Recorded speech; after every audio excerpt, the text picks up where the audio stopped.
अम्मा, भाई कब मरेगा? इस परिवार में पति पत्नी और दो बच्चे थे जो अपने जीवन को जैसे तैसे घसीट रहे थे।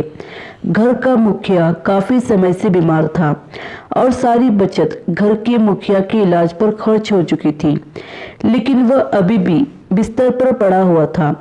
आखिर एक दिन बच्चे इसी हालत में अनाथ हो गए। प्रथा के अनुसार 3 दिन तक आस पड़ोस से खाना आया और चौथे दिन भी पीड़ित परिवार भोजन की राह देख रहा था, लेकिन लोग अपने अपने काम में व्यस्त हो गए थे।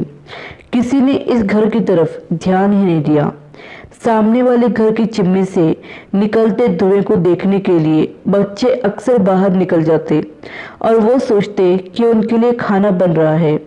जब भी उन्हें कदमों की आवाज सुनाई देती तो उन्हें लगता कि कोई भोजन की थाली लेकर आ रहा है, लेकिन कोई उनके दरवाजे पर दस्तक नहीं देता। आखिर माँ तो माँ होती है। उसने घर से रोटी के कुछ सूखे टुकड़े ढूंढे और इन टुकड़ों से बच्चों को बहला फुसलाकर सुला दिया। अगले दिन फिर भूख सामने थी। घर में क्या था जो बिक जाता? फिर भी काफी देर तक तलाशने के बाद कुछ चीजें निकली जो कबाड़ के हाथों बिक गई और 2-4 वक्त की रोटी की व्यवस्था हो गई। जब यह पैसा भी समाप्त हो गया तो फिर से खाने के लाले पड़ गए। भूखे बच्चों का चेहरा माँ से देखा नहीं गया। 7वें दिन की विधवा माँ ने अपने आप को बड़ी सी चादर में लपेटा और पड़ोस की दुकान पर जाकर खड़ी हो गई, लेकिन दुकानदार ने कुछ नहीं दिया और ऊपर से 2-4 बातें भी सुनाई और उसे खाली हाथ घर लौटना पड़ा।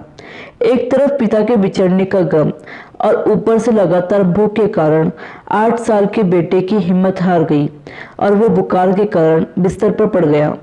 खाने को खाना नहीं था तो दवाई कहाँ से आएगी? बुखार से तड़प रहे बेटे के सिर पर माँ पानी की पट्टियां लगा रही थी, जबकि 5 वर्षीय बहन अपने नन्हे हाथों से भाई के पैर दबा रही थी। अचानक वह उठी, अपनी माँ के पास आई और उसके कान में बोली, अम्मा, भाई कब मरेगा? यह सुनकर मानो माँ के दिल में खंजर लग गया। उसने उसे अपने सीने से लगाया और पूछा, मेरी बेटी, तुम ये क्या कह रही हो? लड़की मासूमियत से बोली, हाँ अम्मा, भाई मरेगा तो खाना आएगा ना।